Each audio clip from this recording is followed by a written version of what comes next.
Okay, so this week we're going to take a break from talking about cruise stuff. I know, it's sad.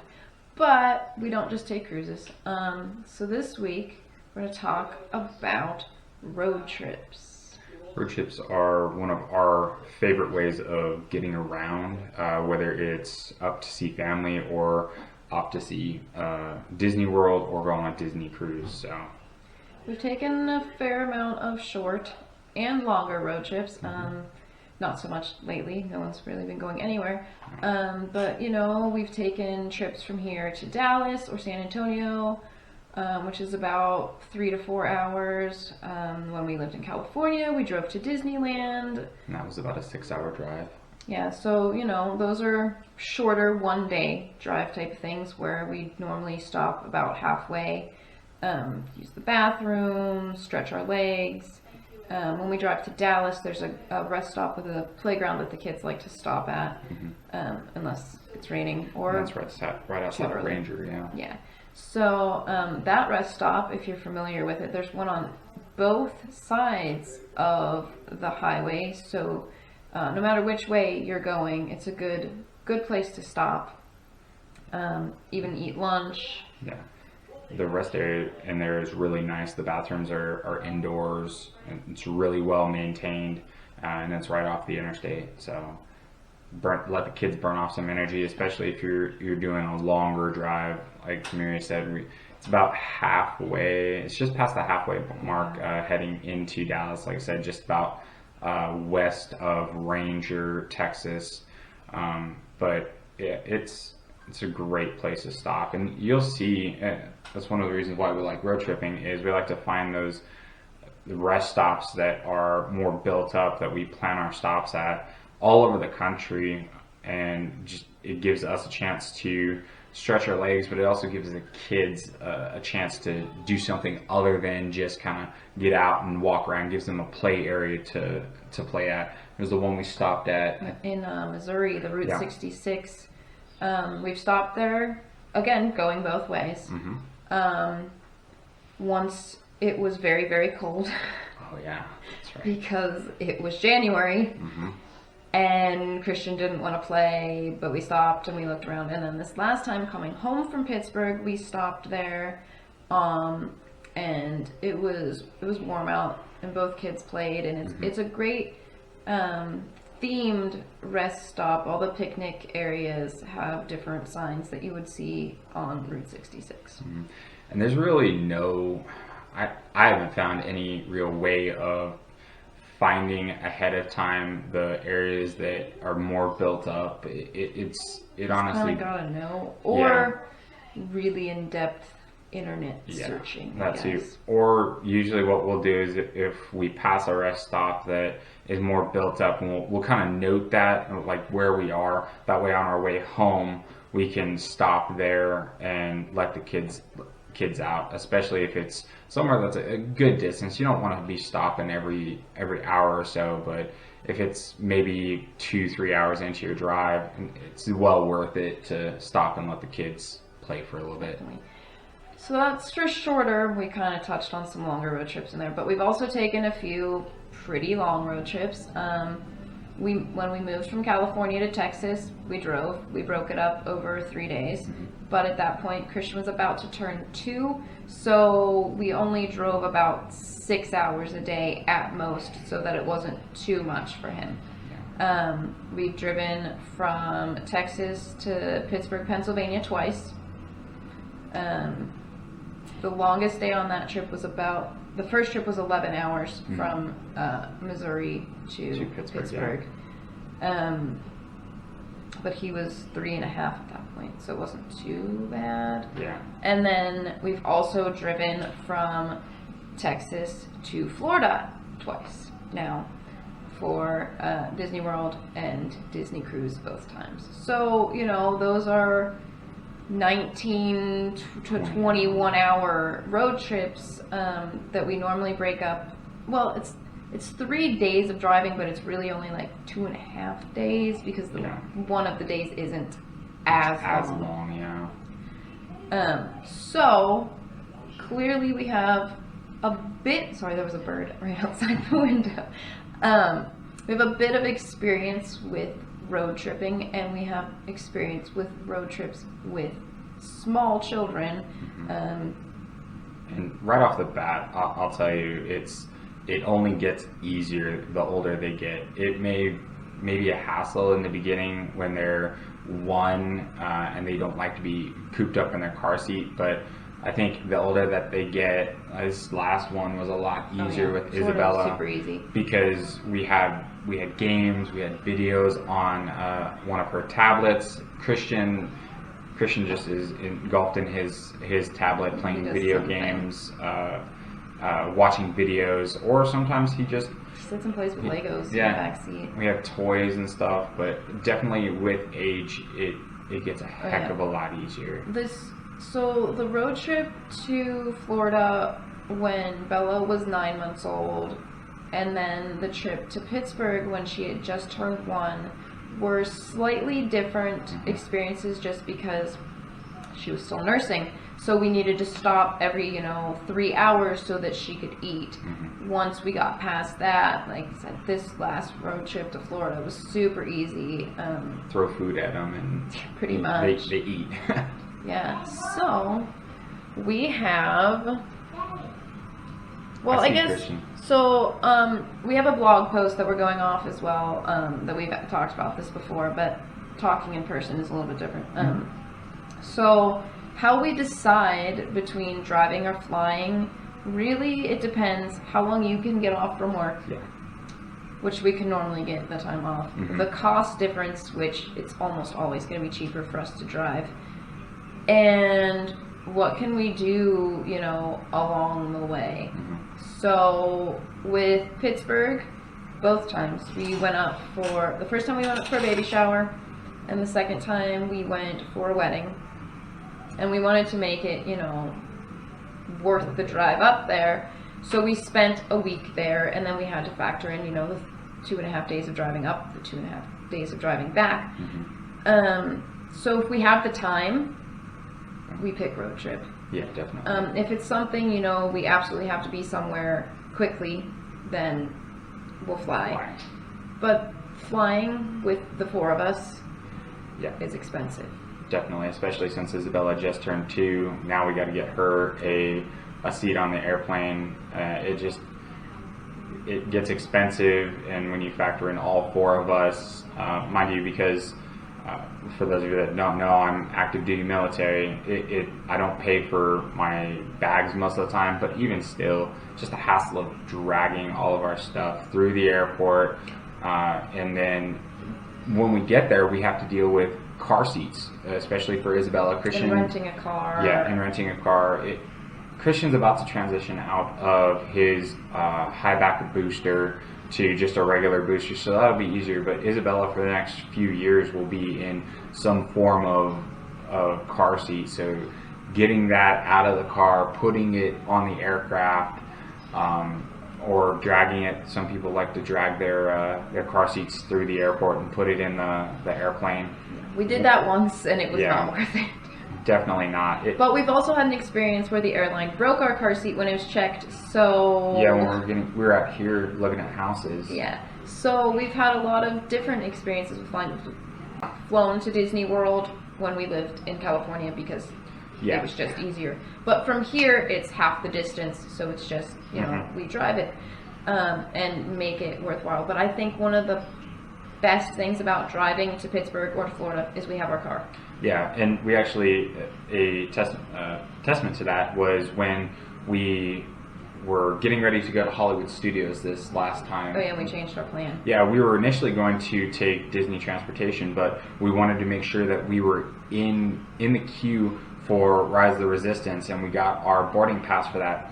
And in order to support that, we would have had to, we wouldn't have been able to use Disney transportation. So what we ended up doing was we drove from the hotel that we were staying at, which was Pop Century, and we drove to the park, which once you pay at the hotel, which we were already doing, you don't pay again to park on Disney property. So it was an easy tap our magic band, and we rolled in. So it was very convenient. Additionally, if you're at Disney and you don't necessarily want to pay for Disney food, you have that flexibility to go off property. And we went to Publix and got some food for dinner, which was about half the cost of that. I mean, having our own car, being able to get around and not have to move car seats, and then also we can take more stuff. So, you know, on this last trip, we were gone for a total of 18 days, okay? We left Texas, we got to Florida, we got on one cruise ship, we had some days in between, then we did Legoland, we did Hollywood Studios, we visited some family, and then we drove to New Orleans, where we spent another week on a cruise ship. So, you know, we had different stuff. We had stuff that was just for the dream, stuff that was just for the wonder, stuff for in between, and we could leave the stuff that didn't need to be, you know, on the dream with us in the car, and same for, you know, the second cruise. So we could take more and then leave things that we weren't going to need in the car, instead of, you know, having to lug everything around 2 cruises worth of stuff onto a 3-night cruise on the dream, or, you know.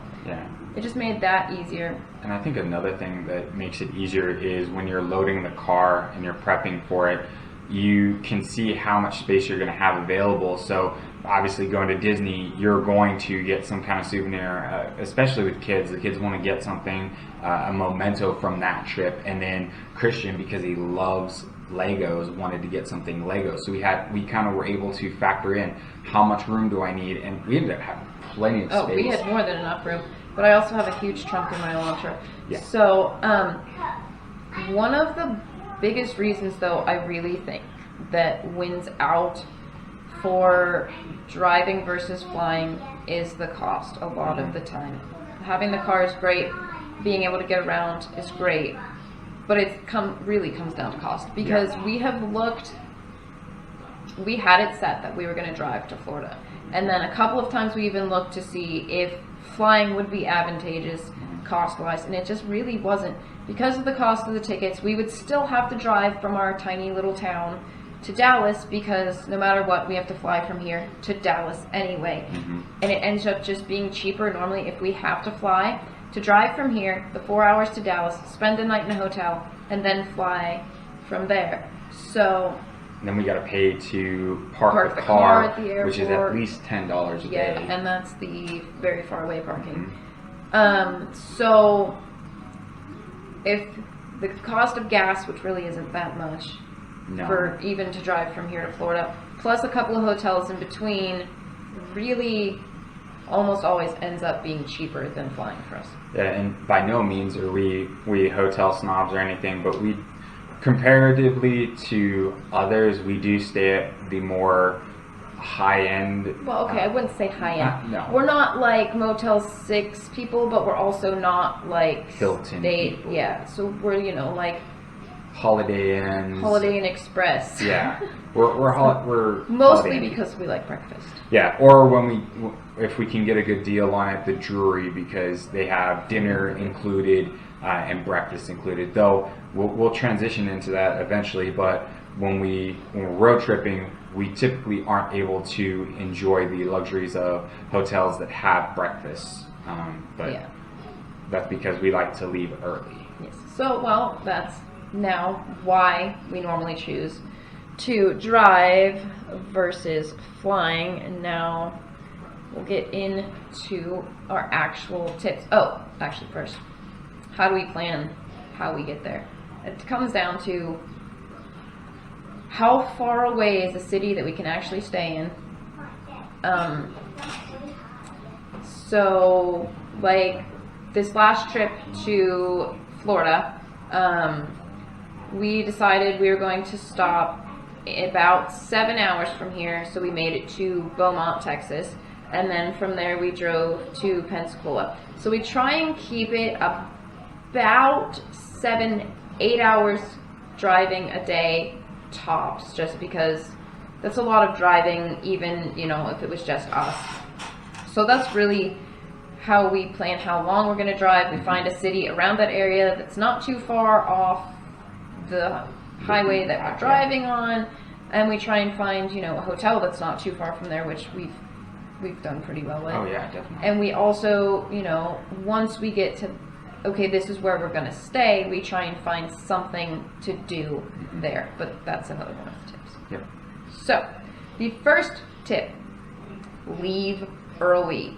Now, for us, I can personally get up relatively early, and when I say early, I'm talking we're waking up at around 2:30 in the morning to get on the road at 3. Yeah, and we're on the road at 3. And that's 2 reasons. One, I don't like traffic, so kind of like with the truck drivers, they drive early in the morning when there's not that much traffic. But also, if you leave earlier in the morning, the kids sleep for a good half of the road trip. By the time we're about halfway to where we need to be, the kids are just waking up. You need a new cup of coffee, I need a cup and of the coffee. car needs some gas. Exactly. So it works out perfectly. And for those of you that have younger kids, they're sleeping and you get half the time where it's just quiet. So if your spouse or your partner is awake, you guys have that time to just talk and have those conversations where most of the time, just like now, kids are playing games and they want to show you what they're doing and you want to give them that attention. You have a little bit more time to spend with your spouse. But that's just us. We like to leave early in the morning, get half the drive, and then it also sets you up to get to your destination by about lunchtime or so just you have time to do stuff, not, oh, it's dinner time and now we're going to sit here and we're going to eat dinner and we're going to go to sleep and we're going to get up and do it again. Yeah. So if we get up and we leave, you know, by 3, so we left here 3 o'clock. We got to Beaumont around, it was lunchtime-ish. Yeah, it was like 11-ish. And our hotel room wasn't ready. So we got to go do stuff. Yep. We went to the marsh. We let the kids play again. That's a big factor. They wanted to run around. Yeah. And even though it was raining, they didn't care. Yep. Again, they just want to do something. Yeah. And by getting there early, it affords you the opportunity to let them do that, and it makes it mentally better for them. That way, they don't have a negative stigma towards road trips. So.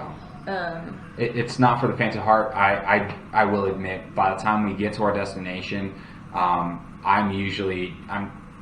tired. I'm tired, but I try and push through. And I enjoy those first couple days where we're just we're at an easier pace, and I get to sleep in a little bit. But it's definitely like when we got on the Dream and we could sleep till like 6, and we were like, whoa. It was. As funny as it sounds, it really does make a difference. But again, we factor back into the cost. I sacrifice a few hours of sleep, but we save a lot of money, especially for our family. And we get to have more family time, like you said, once we get to wherever we're shopping for the day. Yep. Our next tip is to have snacks and toys easily accessible. So, I normally keep the bag of most of the food that doesn't need to be kept cold right behind the passenger seat. Probably not a good option now that Bella's forward facing. Nope. But we haven't road tripped, so we'll figure that out. Maybe in the middle of the back seat. Have the snacks, have the toys. You know, they each have their bag of stuff that they want to have in the back seat with them. The tablet, the stuffed animal, the Legos for Christian. You know, have it so they can reach that stuff, and so you can reach snacks. And you know, even if we normally stop for lunch, but have it so you can have a snack. You know, if you're leaving at 3 o'clock in the morning, you don't really. But by like 5 o'clock, I'm hungry. You know, my stomach's growling because I've been up for 2.5 hours and I want my breakfast. So I'll reach back and grab my protein bar. But have stuff where you can reach it, or they can reach it if they're older. You know, Christian, grab whatever snacks you want from the bag. So. And with the toys thing, it really builds into the inclusion part with the kids. Christian, it's hey, we're going to set up your clothes. We're going to make sure that we have everything that we need, the essentials. But hey, whatever toys you want to have, here is your bag. You pack it with whatever you want. It gives him a sense of ownership to making sure that he has what he wants, but it also gets him excited for the road trip that's about to happen. He knows when he starts packing, it's only about a day or so until we're leaving. So he gets really excited about that. This last time he had a list of all the Lego minifigures he wanted to take.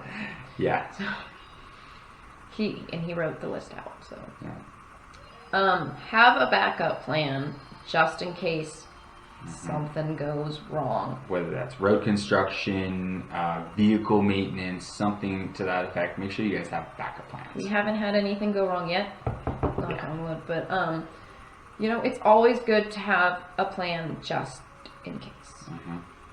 Or even a backup plan could even talk about maybe I get approved for so many days off, but then something happens with my schedule and we have to all of a sudden revert to a flying option, or we have to shorten our trip if that's a possibility.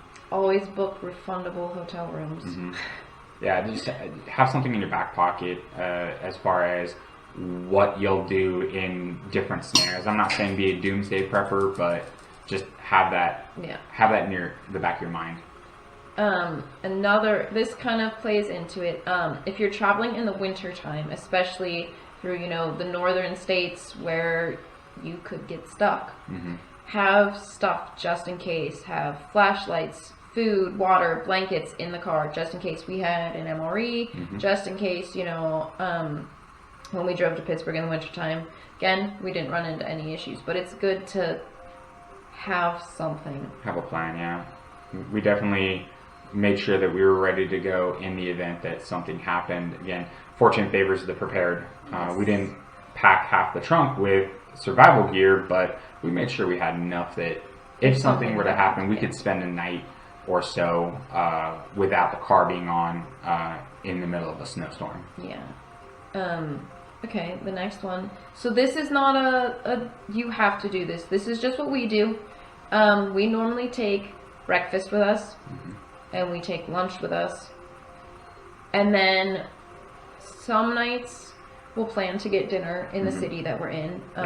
Like this last trip, our normal first night dinner of the road trip is like Little Caesars. Yeah. So that's become a tradition. So for a while we were getting it the night before we left, but if you're stopping in a city that has one, just pick it up hot and fresh. So that's pretty much that. But we normally plan at, for a 3-day road trip, we will take dinner for at least one of the nights. We'll have lunch stuff for all of the days. We will have breakfast in the car because when you're leaving at 3 a.m., breakfast at the hotel is not an option. And then, we'll plan 1 or 2 dinners or even lunches if you're getting somewhere early enough, really, that, you will enjoy a meal in that city. But also keep in mind, if you're going somewhere that's known for, like, really awesome something or other, like, we, on the way to Pittsburgh, we spent the night in Louisville, Kentucky, and we went to a really great Irish restaurant. Yep. We love Irish food, and we, again, did our research, and I think that's what the biggest thing that comes down to is do your research. But we found it and said, hey, let's have dinner here. Yeah. So, obviously do your research and look at, hey, would I really want to eat something in this city because I saw it on Food Network or Cooking Channel or whatever, like, I don't know what you like. You don't. Okay, you know what we like, but don't say Disney. That's obvious. But food-wise, if you are a fan of Man vs. Food and you like the big eats that the host eats, or that place was on Diners, Drive-Ins, and Dives, or even like Man Fire Food, or any of those shows, they've all got Food Network chef approved food. I mean, why not hit it up? Especially if it's not too expensive. That's one of our things. Yeah. Again, cost. So that's one of the main reasons we take food with us is cost. It also makes it so much easier. Like when we got to Beaumont and our room wasn't ready, so we went and we knew about the park from the last time we were there. Yep. And, we went to the picnic pavilion in the middle of the rainstorm, got under the shelter, let the kids run around for a while, and we had our food in the trunk that, we just took out. We made our picnic lunch. Yeah. We did the same thing in Baton Rouge because, again, it was raining at the park. And another thing with taking food is, for those of you that maybe health conscious, or we're not super health conscious, but at the same time, we want to make sure that... I love sweets. Yes, you do. But for us and the kids, we want to make sure that they're getting a well-balanced meal. So we have that fruit in the car that we don't have to buy every single day. Yeah. We take fruit that will last. So apples. We took bananas for a 3-day trip. Yeah, we took with bananas. clementines. Clementines, because those will last. We just plan ahead to make sure that we don't have just straight junk food. I mean, there's definitely junk food in our bag, but we make sure that we get at least a serving or two of fruits and vegetables. And if we take dinner, it's, we'll take meatloaf muffins and mac and cheese, and some broccoli is what we took to eat in Pensacola. We took pizza for Beaumont, and then in Orlando we ate at the hotel because it was included. But we don't take super crazy healthy, but it's stuff that's easily transportable too and can be microwaved in the hotel. And if you're on a longer road trip, it also gives your kids a sense of normalcy, because that's like we've talked about in previous vlogs, is Christian, by the end of a week-long cruise, all he wants is a sense of normalcy. So he wants his grilled cheese with peanut butter and mayonnaise. But, I mean, at that point, we're able to give them a sense of normalcy and just remind them we're coming home. So, that's why we take food. But be sure, like we said, do some research. Find out, yes, there's absolutely something I want to eat in this city. We have to eat dinner at this place. Yeah. So. Or even if you want to take some food, and like we do on our cruises, we'll get one entree from that place and split it. That way we get a taste of that city. Yeah. So. Or, like we did even when we went to go get on the Wonder, and we got some beignets right before in New Orleans, because it's New Orleans and beignets. And you can't pass up an opportunity to go to Cafe Du Monde and get beignets straight from the source. Yeah, so take advantage of it. But also, I mean, we're not telling you have to take all your food. And if you're flying, that's not an option, obviously. But if you are road tripping, put a cooler in the trunk and, have the non-perishables in the back seat. Yeah. And bags of ice. And save money. Yeah. We use ice, or we use ice packs. Yeah. So. And it lasts till we get there, so it works out. The next one is important. Print off proof of insurance before you leave. Just in case. No one thinks they're going to get pulled over, but just in case you do, and you happen to be somewhere, especially you driving through middle of nowhere, Texas, and there's no cell signal, and you can't get to your insurance app, you don't want that. Yeah. I don't have my insurance number memorized, so... print that piece of paper off, put it in the glove compartment, just in case. Better safe than sorry. Definitely. Also, playing into the no cell signal is print off, or maybe screenshot. Yeah, we've done that before. Screenshots. If you're, using navigation to get to places, because again, if, if you're in the middle of navigation, it'll keep going. But we've had times where we've turned it off because we don't need to do anything for a while. Yeah, stay on the same road. And then we're like, oh wait, the turn should be coming up, but I don't remember exactly which turn it is. And you try and turn it back on, and there's no cell signal, and you can't figure it out now, like when you're in Coleman, Texas. Yeah, so we've done it both ways. We've printed off the directions and had them ready, but when we were in Nassau, I did screenshots of the walking directions to the Queen's Staircase. So either one's fine. Really what you're looking for is exit numbers and about how far it's going to be. That way you can get an idea of where you are and what exit you need to see. That's one of the big things. I like to count down the exit numbers, like, oh, we only got 200 more to go. Or up if you're going see, I like coming home because it's so much easier. Yep. Count up, not down. Anyway, okay, so, playing into navigation. Turn it off if you have like 200 miles until your next exit or your next turn, like, don't waste your battery. Yeah. And also, don't waste your data either. Even if you have unlimited, don't waste it. Yeah, because we got unlimited because it was actually a cheaper option for us to upgrade to that. But if you have like 2 gigs shared between people, which we did. Yeah, we did, and it was fine for us. But if you don't need it, don't worry about it. Just especially if you have the paper, printed off or the screenshots or whatever for not the driver to look at, passenger to look at. We're gonna be getting off at this exit and have that exit number in your head. So when you start getting, hey, we're like 20 miles out, maybe turn it on just to make sure you're right in your 20 miles. Or I usually, if we're getting close to where we need to do something, I'll do it like 10, 15 miles out. I mean, it really depends where you are, but just so you're getting off at the right exit. Yes. Especially if you're doing something like going to the Naval Aviation Museum in Pensacola, because so this last time, we've gone in 2 different gates. Yeah. First time we went in the like civilian, you're just going to the museum gate. But because we have military IDs, this last time we went to a different gate. Yeah. It was very roundabout to get there. It really was, but I mean, again, we were just like, okay, I guess we're going this way. Oh look, there's a checkpoint. But navigation was on for that, so we knew where we were going. All right. We kind of talked about this, have things to do for your little ones. Yeah. We talked about the inclusion part of having them pack their own toys. Isabella's at the age where we can give her a backpack and let her pick her toys. And we picked most of her stuff for her, but we also based it off of what we knew she liked at the time. Yeah. But now it'd all be Daniel, Tiger, PJ Masks, and Mickey Mouse. Yeah. And then everything.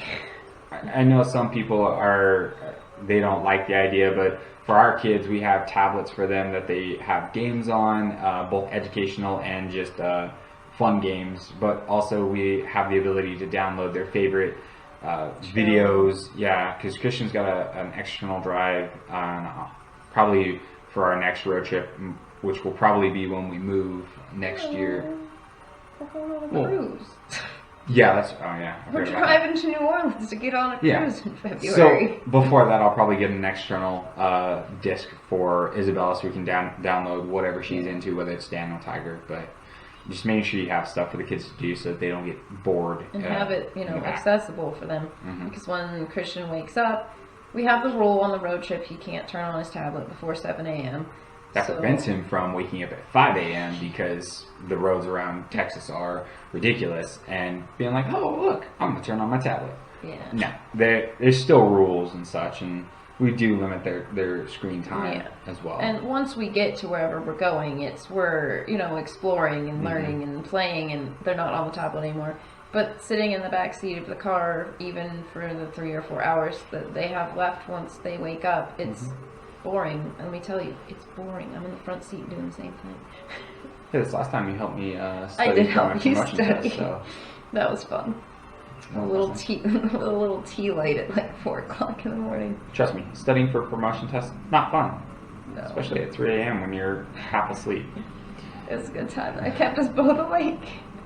Speaking of keeping people awake, have some good music to listen to. Yeah. Whether you're streaming or I think I downloaded some stuff off of Pandora. Plus we had whatever was on our phones. Yeah, we had whatever we had on our phones, but have stuff to keep you awake.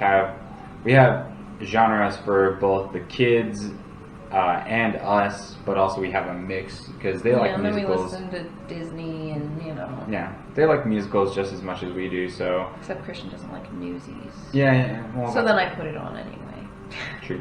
And we tell him we have headphones for him to put on and listen to his own stuff. Exactly. He usually watches Ninjago or something to that effect. Yeah. And our last tip is to plan something fun to do. We touched on it. Once you get to the city you get to. But we personally try to make it, free or minimal cost activities. Normally it's in Beaumont, like we said. We went to the Cattail Marsh at Tyrrell Park, which is super cool. There's a lot of birds. Still haven't seen any gators, but that's okay. And then in Pensacola, we've gone to the Naval Aviation Museum, which is free. In Orlando this last time, we went to Disney Springs. Parking was free. We got on a bus to Port Orleans French Quarter and had some beignets, let the kids play. Let's see, last year on the way to Pittsburgh, we stopped in Little Rock and we went to a waterfront park. And let the kids play. Little Rock. Yes, we went to the Little Rock. We let the kids run around. In Louisville, we walked across the Big Four Bridge, which takes you to Jeffersonville, Indiana. We played at a playground and a spray pad. Yep. And, you know, even though that's just like things we could even do at home, we try and find something to learn about, but not be like, we're going to learn about this today. But, you know, we try and make it fun, and Christian still has his homeschool work to do while we're going. And it's fun because even leading up to, what was it, the Pittsburgh trip? Oh, yeah, the Pittsburgh trip, that started something fun. So I figured we could learn about the 12 states, it was either 12 or 13, states that we were going to drive through, including Texas and Pennsylvania, for the road trip. So we started learning about the states, and, you know, different foods that the states are known for, and fun stuff like that. And it was just going to be kept to the 12 states.